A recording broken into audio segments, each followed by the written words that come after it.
کہ شاید ایک حدیث مبارکہ جس کے الفاظ ہے کہ لا تسبوا اصحابی، کہ میرے اصحاب کو گالی مت دو، اس کے متعلق سوال کیا گیا ہے کہ اس کا پس منظر بھی بتا دیجئے اور ہمیں اس کا حوالہ یعنی کس کتاب کے اندر یہ حدیث مبارکہ پائی جاتی ہے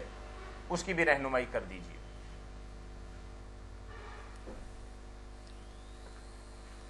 یہ حدیث پاک رسول کریم علیہ الصلوۃ والسلام نے اس وقت ارشاد فرمائی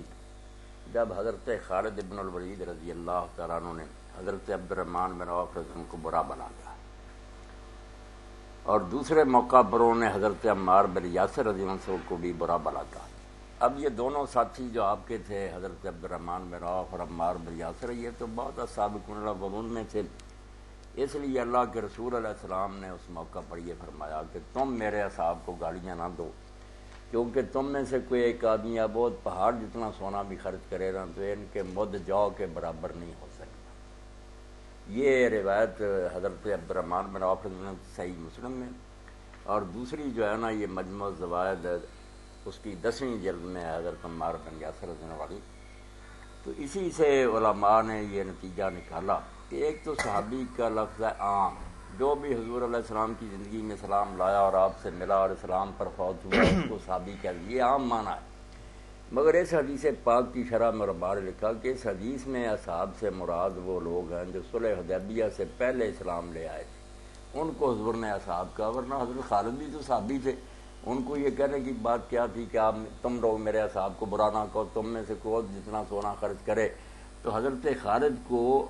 آپ نے اس حدیث میں اصحاب میں شمار نہیں کیا، اس لیے یہاں اصحاب سے مراد خاص ہیں وہ لوگ جو صلح حدیبیہ سے پہلے ایمان لا چکے تھے۔ اس کے لیے آپ شرح نبوی اور دوسری کتابیں دیکھ سکتے ہیں۔ باقی جو صحابہ کرام کا عام کا بھی احترام ہے، وہ تھوڑا کہ آپ نے بار بار ہدایت فرمائی ہے،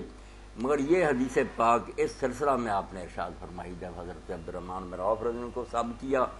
اور حضرت عمار بن یاسر رضی اللہ عنہ کو برا بنا، اس وقت کہا کہ تم نہ میرے اصحاب کو برا کہو، تم میں سے کوئی ایک۔ حضرت خالد مخاطب تھے نا اور ان کے ساتھی۔ باقی ہم جو بعد میں آئے ہم پر بھی یہ حکم لاگو ہے، جب ان کو جو آپ کے دور میں مسلمان ہو گئے تو ان کو یہ کہہ دیا گیا، تو ہم بعد میں آنے والے کس شمار میں، مگر کہا ان کے لیے گیا تھا۔ جی تو کتاب کا حوالہ آپ بتا دیا کہ صحیح مسلم میں ہے حضرت عبد الرحمن بن عوف رضی اللہ عنہ والی بات، اور وہ دوسری جو ہے نا وہ مجمع الزوائد مطلب علامہ حسنی کی۔ آپ کی بات کا نتیجہ یہ ہے کہ خاص موقع پر خاص مقصد کے تحت اللہ کے نبی صلی اللہ علیہ وہاں وسلم یہ فرمایا، یہ فرمان جاری کیا تھا۔ جی جزاکم اللہ خیرا۔